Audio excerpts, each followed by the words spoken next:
안녕하십니까, 레피드입니다. 10월 18일 두산 에너빌리티 보도록 하겠습니다. 증시 먼저 보겠습니다. 코스피 0.1% 상승했고요. 코스닥은 1.4% 하락했습니다. 오늘은 코스피 거의 보합 수준이었고요. 코스닥은 하락하면서 마무리가 되었습니다. 여전히 이제 증시 분위기는 전체적으로 좋지 않은 분위기이고요. 코스피 같은 경우는 상승 하락을 반복하면서 진행이 되었습니다. 외국인 투자자는 3,400억 정도를 매수를 했는데요. 최근에 이제 매수세를 다시 이제 이어가는 듯한 모습입니다. 그래서 수급을 보면 이틀 정도 외국인 투자자가 매수가 들어왔는데요. 그동안 매도했던 것에 대해서 지금 이제 다시 매수를 시작하는 듯한 모습입니다. 아직까지는 시간을 더 두고 좀 지켜봐야 되는 상황이고요.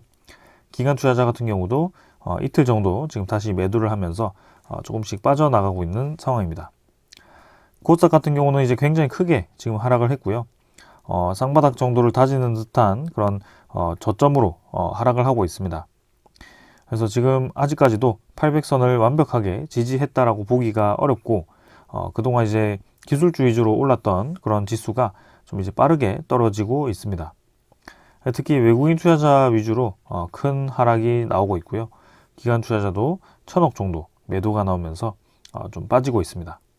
그래서 코스피, 코스닥 모두 다 이제 비슷한 움직임으로 이제 진행이 되고 있고요. 아직까지는 시장에 대한 움직임이 그리 좋지는 않습니다. 그래서 해외 증시도 상해 종합 이렇게 하락을 했고요. 나스닥 하락했고 다우, 니케이 이렇게 보합 수준으로 여전히 이제 변동성이 큰 시장이 이어지고 있습니다. 환율 같은 경우는 1,353원으로 높게 유지가 되고 있고요. 아직도 1,340원 아래로 지금 떨어지지 않고 계속 위쪽으로 유지를 하고 있습니다. 그래서 환율을 계속 높게 유지시킨다라는 점이 상당히 좀 눈에 띕니다. 그리고 이제 지수 선물을 보게 되면 미국 증시는 약 하락을 하고 있고요. 0.5% 정도. 그 다음에 유럽 증시는 0.6% 정도 하락을 하고 있습니다. 그래서 미국 증시와 유럽 증시 모두 다 이렇게 하락을 하고 있는데 우리나라 증시도 내일 이제 하락 출발을 할지 좀 보겠습니다. 그러나 원자재 가격도 지금 이제 WTIU 86.9달러 올라가고 있고요. 천연가스도 3.1달러 다시 올라가고 있습니다. 그래서 이런 원자재 가격이 올라가면서 그래 이제 이 인플레이션에 대한 압박감이 여전한 것 같고요. 거기에 대해서 이제 FOMC가 어떤 결정을 내릴지, 그리고 미국의 CPI 지표, 다음 CPI 지표가 어떻게 이제 결론이 날지 그런 것들을 좀 살펴봐야 될 것 같습니다. 채권 시장 같은 경우도 4.8%까지 올라갔고요. 4.84%로 지금 이제 올라가면서 국채 금리가 전 고점을 넘어서는 상황이 만들어졌습니다. 그래서 계속해서 고점을 높이고 있는 상황이고요. 그만큼 미국 10년물 국채 금리가 떨어지고 있고 시장에 대한 이 금리가 올라가고 있다라고 보시면 되겠습니다. 그래서 기준금리가 올라가야 되는 그런 이제 압박감이 좀 만들어지고 있다라고 보시면 될 것 같은데요. 추후에 그 인플레이션 지표에 대해서 FOMC가 어떤 결과를 낼지 그런 것들을 한번 보겠습니다. 그래서 4.8% 정도까지 이렇게 국채 금리가 올라갔다라는 것은 이미 이제 웬만한 배당주보다 많은 이 배당금을 받을 수 있는 수익률이다라고 보시면 될 것 같고요. 그만큼 주식 시장보다 채권 시장이 좀 더 메리트가 생겼다라고 보시면 되겠습니다. 자, 이렇게 국채 가격이 계속 떨어지고 채권 금리가 올라가는 것은 국제 정세에 대한 불확실성도 있겠지만 곧 다가올 수 있는 그런 또 미국의 디폴트 이슈가 여전히 이제 불씨가 살아있기 때문에 조금 이제 그런 상황을 기다려야 된다. 그래서 이전에도 45일 뒤에 다시 디폴트 이슈가 만기가 되기 때문에 그때 이제 또 합의를 해야 되는 상황인데요. 이전처럼 또 한 번 그런 이슈를 띄우면서 미국의 신용 등급을 하락시킬 수 있는 가능성을 또 이제 내면서 또 증시에 대한 하락을 부추길 수도 있습니다. 그래서 그런 것들을 좀 살펴보면서 천천히 좀 지켜보도록 하겠습니다. 아직까지는 시장이 본격적인 반등을 했다. 그리고 시장이 안정화되었다고 판단하기에는 이르다라고 정리를 하겠습니다. 자, 그 다음에 이제 바로 두산 에너빌리티로 가겠습니다. 오늘 이제 150원 상승해서 1.5% 상승했고요. 14,420원으로 마무리가 되었습니다. 오늘 이제 약 상승을 했는데요. 사실 뭐 코스피 보합 수준과 유사하게 진행이 되었다라고 볼 수가 있겠습니다.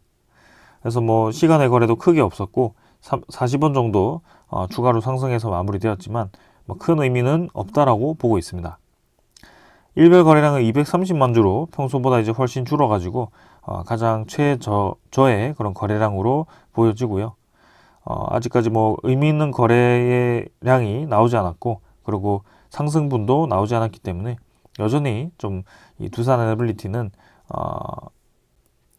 큰 움직임이 없었다. 그래서 향후 이제 이번 주 그리고 다음 주 좀 해가지고 그런 수급에 대한 반전과 그 다음에 반등이 좀 나올 수 있을지 그런 것들을 살펴볼 필요가 있겠습니다.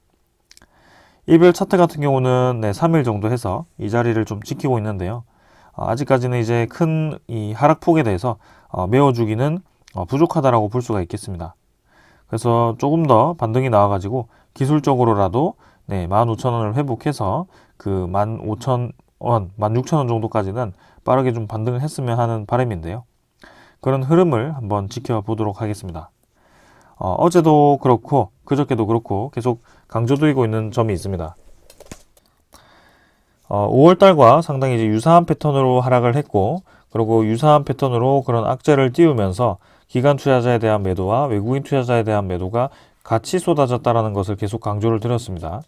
그래서 그 만기 일과 비슷한 일자로 외국인 투자자 매수가 시작이 되었고, 그렇게 외국인 투자자가 지금 다시 매수를 시작했다는 것도 이 그래프에서 볼 수가 있습니다. 그래서 향후 이제 어떻게 이 두산 에너빌리티가 흘러갈지는 조금 더 봐야 되겠지만, 단기간에 이 급락한 것에 대해서는 사실 증시에 대한 하락폭도 있고 개별 종목에 대한 그런 불확실성도 있겠지만 대부분의 우량주들이 모두 이런 그래프를 그리고 있다는 것을 다시 한번 좀 강조를 드리고 있습니다. 그래서 우리가 굳이 지금 여기에 집중할 필요는 없다라고 보고 있고요. 여기서 이제 좀 이 시장이 반등을 하고, 그리고 두산 에너빌리티에 대한 가치를 발휘할 수 있는 그 때를 좀 기다리는 것이 좋겠다라고 말씀을 드리고 있습니다. 그래서 지금은 사실 뭐 과거에 대한 그래프가 크게 중요하지 않은 시점이다. 그래서 코스피 차트와 두산 에너빌리티 그리고 우량주 차트가 웬만한 종목들이 지금 2021년을 피크를 찍고 쭉 떨어져 가지고 반등을 했다가 다시 떨어지는 그 패턴으로 진행이 되고 있고요. 코스피가 반등을 한다면 당연히 이 두산 에너빌리티 우량주도 같이 반등을 할 수 있을 거라고 보고 있습니다. 근데 그 시기가 지금 생각보다 나타나지 않았기 때문에 좀 이제 기다리고 있는 상황이고요. 그래서 조금 주목을 하고 있습니다. 일단은 조금 더 시간을 두고 지켜보도록 하겠습니다.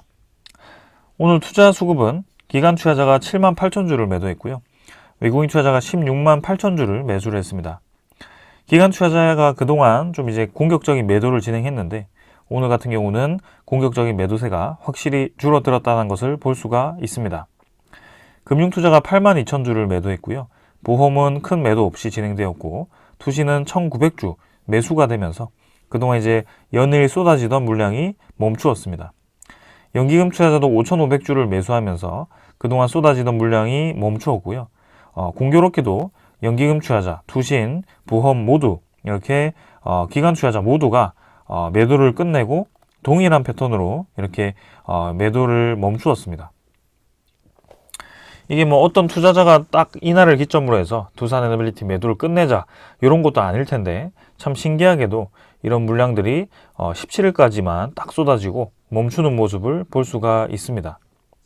그래서 이게 제가 말씀드린 것이 특정한 그런 파생 상품 기준으로 해서 이런 움직임이 좀 보인다. 특히 두산 에너빌리티는 외국인 투자자에 대한 매물로 의해서 그런 움직임이 좀 강하게 나타나더라 라고 강조를 좀 드렸고요. 지금도 보시면 외국인 투자자가 3일 연속 매수를 했습니다. 13일 이후부터는 줄곧 지금 매수를 해주고 있고요.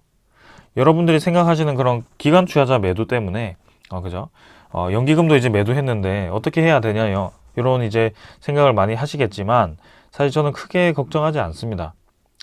지금 정말 이제 그런 회계 문제가 진행이 되었다라면 외국인 투자자가 굳이 16일까지 매도를 쭉 이어오다가 굳이 16일부터 해가지고 매수를 계속 이어올 필요도 없고요. 기관 투자자가 17일까지 매도를 끝내고 오늘부터 매수를 하자 이렇게 18일부터 수급이 반전될 이유도 전혀 없습니다. 그렇기 때문에 이런 회계 문제 같은 경우는 단순히 띄어진 이슈에 불과하고 그건 이제 크게 문제가 되지 않는다라고 제가 여러 번 말씀을 드렸습니다. 굳이 문제가 될 거였으면 그렇게 이제 기사가 애매하게 띄우지도 않았을 것 같고요. 그리고 두산 에너빌리티 자체가 그 이슈로 의해서 수익을 얻었다는 것은 상당히 문제가 되겠지만 그 이슈로 의해서 수익을 얻지 않았다는 것이 저는 중요한 부분이라고 생각을 합니다. 그래서 굳이 금융당국이 태클을 건다고 했을 때 앞으로 이제 그렇게 이 애매한 부분이 있을 때는 보고를 해라라고 이제 벌금을 줄 수도 있다라고 저는 생각을 하고 있고요. 그 이상 뭐 두산 에너빌리티를 제재를 하거나 뭐 거래 정지를 하거나 이렇게 나아갈 필요는 없다라고 생각을 하고 있습니다. 그런 의미에서 지금 이런 투자자들이 이 외국인 투자자가 딱 이제 신기하게도 이 금요일까지 매도를 했다가 월요일부터 해가지고 매수를 하고 있고요. 그런 움직임은 사실 5월 달에도 계속 이어져 왔다라고 제가 말씀을 드렸고 어제도 한번 같이 살펴보았죠. 그래서 이 워싱턴 선언, 미국과 이제 정상회담을 이용해 가지고 마치 우리가 원전 수출을 하지 못할 것처럼 이슈를 띄우면서 외국인 투자자라든지 기관 투자자가 그때 대규모의 매도를 쏟아냈습니다. 그래서 투신 투자자가 특히 그때 많은 매도를 쏟아냈고 외국인 투자자도 많은 매도를 쏟아냈습니다.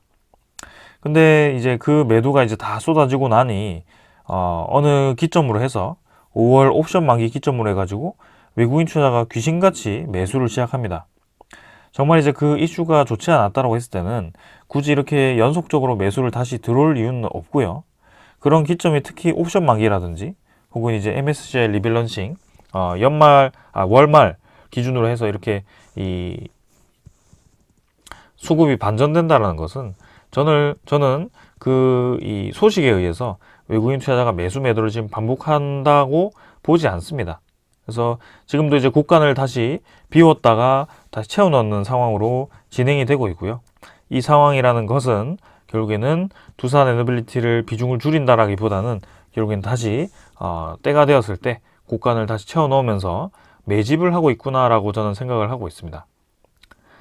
대차정보도 보시면 지금 이제 오늘자로 해서 87만 주로 상환이 되었고요. 체결이 29만 주로 진행이 되었습니다. 대차정보가 10월 18일자로 해서 지금 이제 드디어 줄기 시작했고요. 그동안 이제 열심히 늘어나던 대차장고가 줄어들기 시작합니다. 그리고 이제 공매도 잔고도 한번 같이 살펴볼 건데요. 이 공매도 잔고가 신기한 것이 자 매일매일 이제 공매도 잔고에 대해서 리뷰를 하기 때문에 그 수치에 대해서 정확하게 말씀을 드리는데요. 어제 같은 경우는 분명히 요게 이제 300만 주 정도 늘어가지고 1,500만 주, 1,400만 주 가까이 늘었다가 16일자로 해가지고 아니죠. 12일자에 엄청나게 이제 한 300만 주 가까이 늘었다가 13일자로 한 100만 주가 줄어가지고 진행이 되었다라고 말씀을 드렸는데요. 그 물량이 갑자기 빠져가지고 이렇게 수정되어서 집계가 되었습니다. 도대체 이제 어떤 물량이 집계가 되었었는지 정말 의아할 정도로 이렇게 이제 갑자기 공매도 잔고가 수정이 되는 모습이 나왔고요. 이렇게 13일까지 꾸준히 늘어났던 그런 수치가 다시 기록이 되었습니다. 1260만 주로 13일까지 공매도 잔고가 증가를 했고요. 16일자로 공매도 잔고가 월요일부터 60만 주 정도 감소가 되면서 이 두산 에너빌리티에 대한 이 공매도 잔고가 피크를 찍고 서서히 지금 꺾이기 시작했다라고 보시면 되겠습니다. 오늘 1 공매도 거래는 30만 주 정도로 진행이 되었고 전체 거래량 230만 주에서 한 10% 이상 지금 이제 공매도 비율을 차지를 하고 있는데요. 최근에 이제 공매도 비율이 줄었다라고 말씀을 드렸는데 오늘자로는 다시 13%로 공매도 비율을 좀 늘리는 모습을 보였습니다. 그러나 오늘 수급 자체는 사실 이제 외국인 투자자 매수를 했고 기관 투자자 뭐 크게 매도가 없었는데도 불구하고 거기에 사용되는 공매도가 좀 활발했다. 거래량에 비해서 활발했다라고 볼 수가 있고요. 이 외국인 추적 물량은 크게 변하지 않아서 16만 주 그대로 매수가 되었습니다. 그래서 어제, 그저께, 오늘 해가지고 3일 정도 연속으로 매수가 꾸준히 들어오는 모습이고요. 두산 에너빌리티가 확실히 지금 외국인 투자자가 공매도를 상환하면서 다시 들어오고 있다는 것이 좀 느껴집니다. 대차장고도 아까 보았듯이 상환이 되기 시작하고요. 그리고 전일도 보시면 모간서울이 이렇게 매수를 했습니다.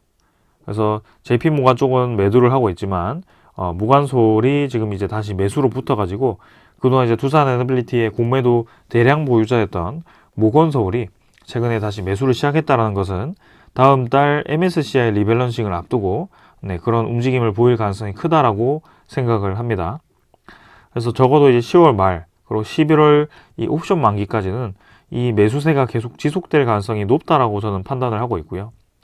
그 과정에서 증시가 좀 회복세를 보인다라고 했을 때는 지금 14,000원대로 떨어졌다는 것이 중요한 것이 아니라 금방 다시 18,000원, 2만원대로 올라갈 수 있다라고 생각을 합니다.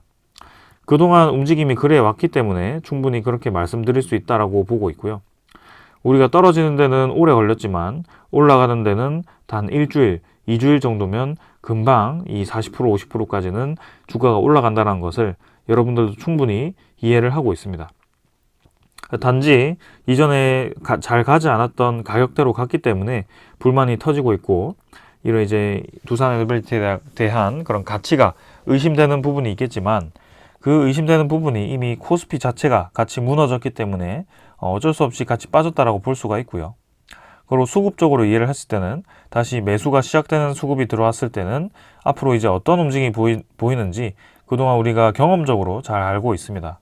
그래서 이번에도 마찬가지로 여기서 반등을 시작해가지고 어디까지 또 올릴지 모르겠지만 결국에는 적지 않게 반등을 시켜가지고 평소에 우리가 보던 가격대까지 주가를 올릴 가능성이 높아 보입니다. 그게 이제 이번 주 말, 그 다음에 다음 주, 다다음 주까지 이어질 가능성이 높아 보이고요. MSCI 리밸런싱에서 두산에너빌리티에 대한 비중이 더 증가할지 더 지켜봐야겠지만 확실히 이제는 추세 전환이 필요한 그런 시기가 다가왔다라고 보여집니다. 그래서 이 정도로 좀 이제 기술적인 부분 살펴보고 넘어가도록 하고요. 지금 이제 14,000원에 대해서 너무 집중할 필요 없다라고 생각을 합니다. 자, 오늘은 사실 뭐 특별한 소식은 없는데요.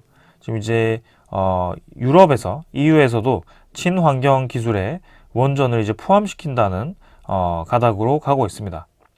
그래서 전 세계가 이제 CFE가 확산될 수 있다라는 예상이 좀 나오고 있는데요.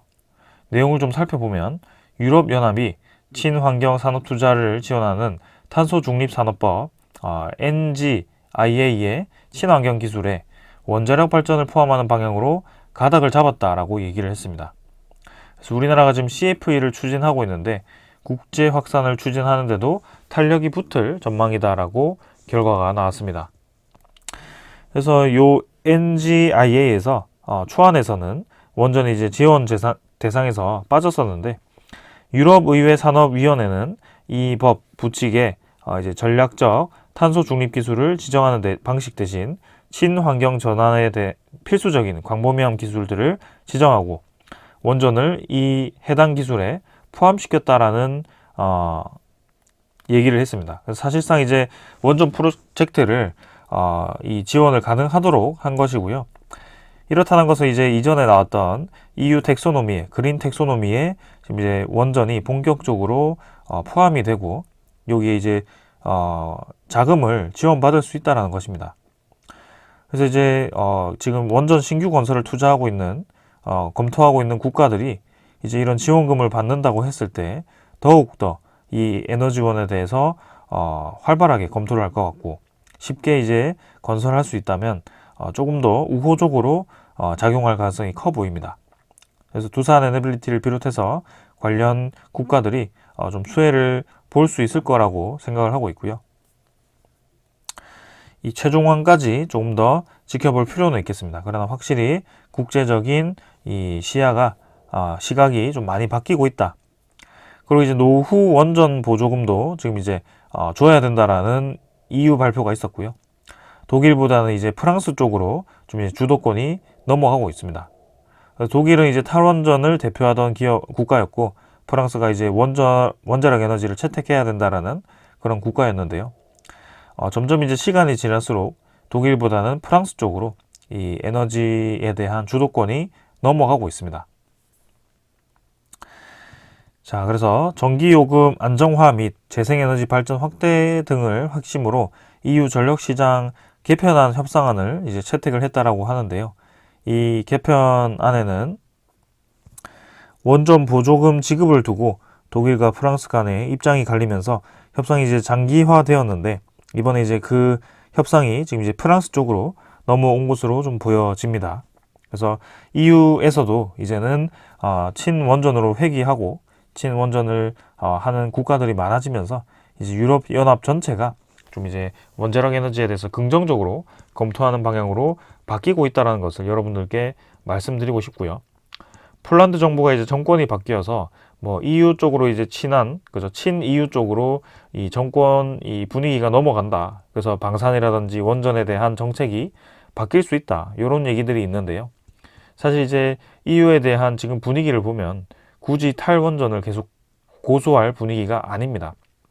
그래서 EU에서 오히려 이런 원자력 에너지에 대한 보조금을 지원을 해준다라고 했을 때는 폴란드의 새 정권이 들어서더라도 크게 문제 없이 우리나라 퐁트누프 원전이 추진될 가능성이 높아 보이고요. 어떻게 이제 이 퐁트누프 원전이 이 본계약이 체결이 되고 이 수의계약이 체결이 될지는, 그리고 시기적으로는 어떻게 진행될지는 조금 더 봐야 할 것 같습니다. 그러나 전체적인 분위기는 확실히 우리 쪽으로 주도권이 넘어오고 있다는 것이고요. 우리가 시장을 바라보던 그 움직임, 그 방향대로 진행은 되고 있습니다. 단지 시장에 대한 분위기가 예상보다 빠르게 회복이 되지 않고 있고, 인플레이션이 장기화되고, 그 다음에